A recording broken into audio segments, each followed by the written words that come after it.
Groupe E, le matin et Toast Production présente... Envers et contre tout. Envers et quoi? Envers et contre tout. Ah, ouais, bon, bah, calmos, hein. Compagnons de l'électron, bonjour. Pourquoi se lever pour éteindre la télé complètement alors qu'il suffit d'utiliser la télécommande pour la mettre en veille?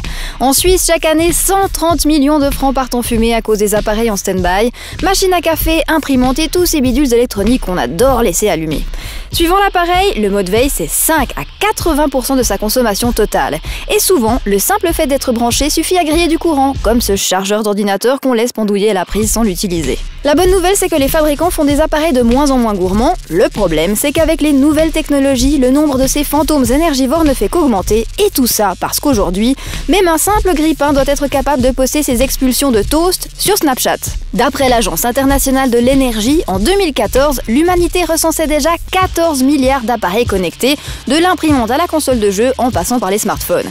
Mais avec la venue des maisons intelligentes, nous devrions atteindre les 50 milliards d'appareils super connectés dans moins de 10 ans. D'ici 2025, leur consommation devrait être aussi élevée que celle de l'Allemagne et du Canada sur une année. Et comme ces appareils doivent être branchés en permanence pour recevoir et transmettre des informations, les 2/3 de cette consommation gargantuesque sera consumée durant les périodes où l'appareil est en attente. Vous voulez un exemple concret? En 2010, aux USA, les 160 millions de décodeurs ont dépassé la consommation électrique annuelle totale de l'Islande. Et on ne parle que du boîtier, même pas de l'écran TV. Il n'y a pas 36 000 solutions pour essayer d'enrayer notre surconsommation phénoménale. Quand un appareil n'est pas utilisé, il faut le débrancher.